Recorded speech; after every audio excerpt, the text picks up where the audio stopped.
I'm Miss Stephanie from the Loudoun Library, and this is my buddy Lily, and we're here for another First Chapter Friday. And today's first chapter is from the book What We Found in the Corn Maze and How It Saved a Dragon by Henry Clark. And this book was published by Little Brown and Company. What We Found in the Corn Maze and How It Saved a Dragon. Chapter 1, Change. It all started at 12:34 on a Saturday afternoon. The exact time is important. It couldn't have happened 5 minutes earlier or an hour later. It had to be then. Drew and I were sitting on the grass in Onardonk Grove, next to the brook that separates the nature preserve side of the park from the picnic area. On the opposite bank, both baseball fields had games going, one with adults, the other with little leaguers. Smoke from the barbecue grill rose in a straight line and then broke up and drifted east towards the town of Disarray, where Drew and I live.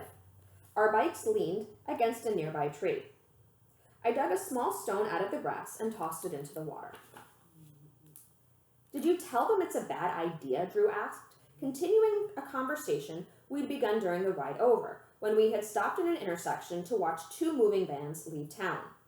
He pulled his legs up, wrapped his arms around them, and rested his chin on his knees, turning himself into a compact, glasses-wearing boulder with mossy brown hair on top. I'm pretty sure they know it's a bad idea, I said, looking around for another pebble. A leaf walked by to my left. I lowered my head so that I could see the ant beneath it. The leaf was 5 times the size of the ant, yet the tiny creature had no trouble with the load. The farm stand's losing money, I added, raising myself back up. My dad says if we have one rainy weekend this October, we'll barely break even. If we have 2 rainy weekends, we'll end up owing money. So, no rainy weekends would mean a profit? Drew turned his head sideways and stared at me. Not a big one, I sighed. Not like we used to get. My family owns a farm. That is possibly why I look like a scarecrow. At least, that's what some of the kids at school say. I'm tall and I'm bony, and my clothes sometimes fit and sometimes don't, because most of them are hand-me-downs from my brother Glenn, who's 6 years older and 3 inches taller. And it doesn't help that my last name is Sapling. My first name is Calvin, which is all right, but not something I would have chosen if anybody had asked. I try not to turn around whenever someone shouts, "Hey, Sap!" But Elwood Davy, Drew muttered. He owns half the town already. He shifted closer to the embankment, picking up a few stones on his own. He's 8 inches shorter than I am, with a rounder face, and he knows how to weave twigs together to make little rafts that float down the stream, while the ones I make break apart and sink. His company made the offer, I shrugged. I had seen my dad shrug a lot lately. Maybe it was contagious. The farm stand makes more money these days off the corn maze and the monster barn than it does from selling any produce. And it's not enough. My dad says you can only milk Halloween for 6, maybe 7 weeks out of the year. He also says the offer from Davy is decent. We'll have a week to think it over. We fell silent as we watched one of the adult baseball players run backwards to catch a pop fly, crash into another player, and miss the ball, allowing the batter to miraculously make it to second. If your parents sell the place, you'll move, said Drew. He sounded the way I felt. Couldn't they hold out till spring? There was a lot of money in the bank, I said, but, I shrugged again. The Fireball 50. I forced a lilt to my voice as I said it, as if the words were song lyrics rather than the name of a charred pile of junk I could see from my bedroom window. The Fireball 50 was something I said whenever I felt the need to remind myself that my family's money problems were mostly the result of something I had done. Usually when I mentioned it around Drew, he knew enough to change the subject. Usually. It wasn't your fault, he said. The ant with the leaf made it to another anthill. Other ants gathered around and started nibbling the leaf into smaller pieces that could be dragged underground. They're selling. They really don't have any other choice, I said, as if Fireball 50 had never passed my lips. We watched an empty plastic water bottle bob past the brook. It snagged against a rock, filled with water, and disappeared. After a while, Drew said, "This doesn't change our sleepover plans, does it? I'm already packed." "That's not until tomorrow," I reminded him. "Even so, it'll be bad news if I have to stay home." Drew's parents had arranged for him to stay at my place on Sunday and Monday nights while they tore apart their house's 1 bedroom and tried to update it to the 21st century. The toilet was being ripped out, and knowing Drew's parents' lack of plumbing expertise might take more than a day to replace. There had been talk of chamber pots. Out of the corner of my eye, I caught a tiny movement in the grass. I turned my head slightly, expecting to see another leaf on its way to the anthill. But it wasn't a leaf. It was a coin. And it was sliding through the grass, face up, heading for my foot. So the time would have been 12:34. Hey, I said, happy for the diversion. That's got to be Super Ant. It's actually carrying a quarter. Drew leaned over to see.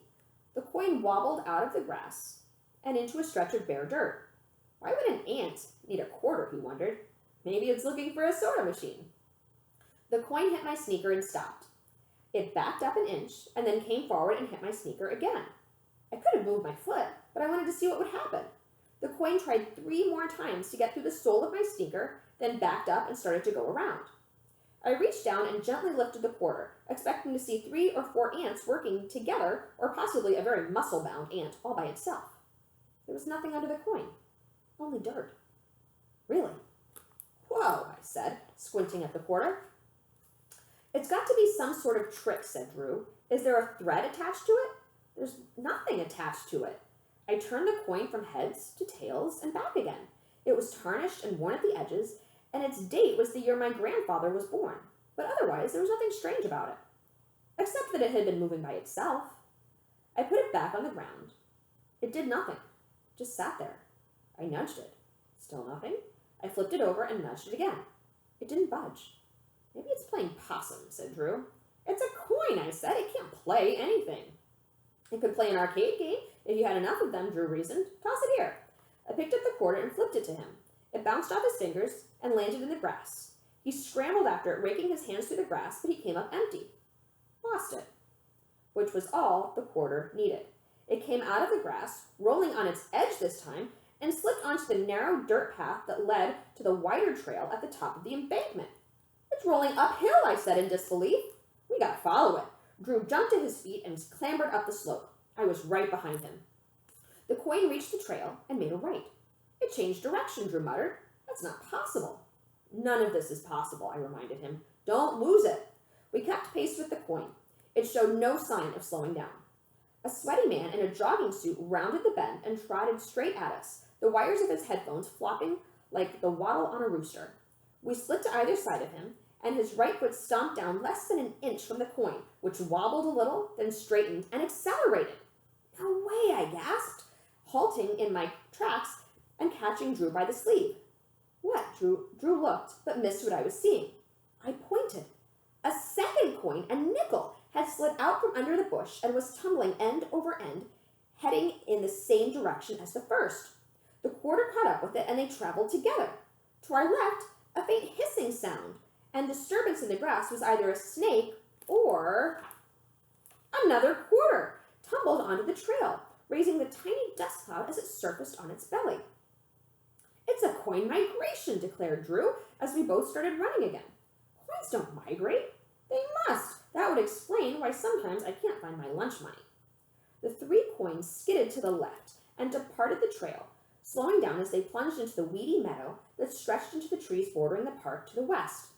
2 bright copper pennies sailed up a tuft of bent-over grass, became briefly airborne, and then landed ahead of the first 3 coins, taking the lead. 57 cents, shouted Drew. More than that, I waved to either side. The grass and weeds rustled as small things in a hurry brushed past their stems. It's a stampede. I wonder what they're running from, Drew said. Probably some guy with a metal detector. At least 24 coins rolled and tumbled around us as we ran. In front of us, the fastest ones started to funnel into a straight line. They're heading for that tree. I pointed to an elm at the edge of the park. Beyond the tree was a chain-link fence. Don't lose them. We sprinted, and I slammed into the first tree. Drew came in a close second, and the coins veered to our left. The 2 pennies were still in the lead, and as they sped by, I looked around the tree to see whether they would go through the fence to the road beyond. Not quite. A girl was crouched in front of the fence, holding a bright yellow beach pail against the ground. The first penny flew into the pail and thumped against the bottom. A moment later, the second penny joined it. Drew leaned past me, and I caught him before we could draw the girl's attention.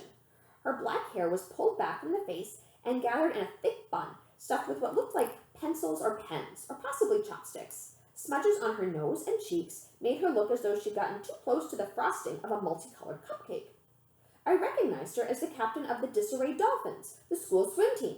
She wasn't in any of my classes, and she moved too quickly for conversations in the halls. The one time I tried to speak to her, she'd been nearby when I said, "Hey, I like your back," but was 30 feet away by the time I said, "pack." I'd been trying to compliment her on the very cool, hand-painted rhinoceros on her bag, but it came out as, "I like your back." Talk about awkward. I pulled Drew further behind the tree.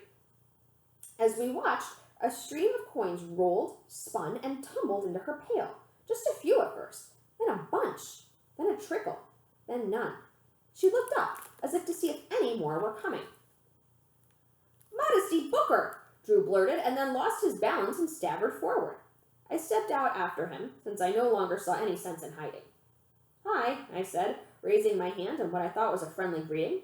She bolted, clutching her plastic bucket. She doubled back to snatch up her rhinoceros backpack and then ran to a break in the fence. She wiggled through the gap, scrambled onto a bike, and was down the road before we'd even managed to step. "Hey, come back," I shouted after her. "We don't have the money, we just want to talk." She disappeared around the bend. "Okay," said Drew. "That was strange." "Strange isn't the word for it," I replied, as we walked to the spot where she had been crouching. "Did we just dream that?" A dime rolled out of the weeds and bounced off of Drew's shoe. He picked it up. I would say no, we didn't dream it. "Hey," I said, "she forgot something." I fished a 3-ring binder out of the tall grass along the fence. Its cover was splattered with paint and frayed at the corners. I flipped it open. Handwritten at the top of the first sheet of loose-leaf paper were the words, "To gather lost coins." The rest of the page was filled with gibberish. Odd syllables and real words were mixed together in sentences that meant nothing, as if they had been put together for the way they sounded rather than their sense. I turned the page. The second sheet had the heading, "To change the color of a room." It was followed by the same nonsense as on the first sheet. "What is this?" I wondered aloud. "Well," said Drew, scanning the pages as I turned them, "as a guess, and based on what we just saw, I'd say maybe..." "What?" "Maybe it's a book of magic?"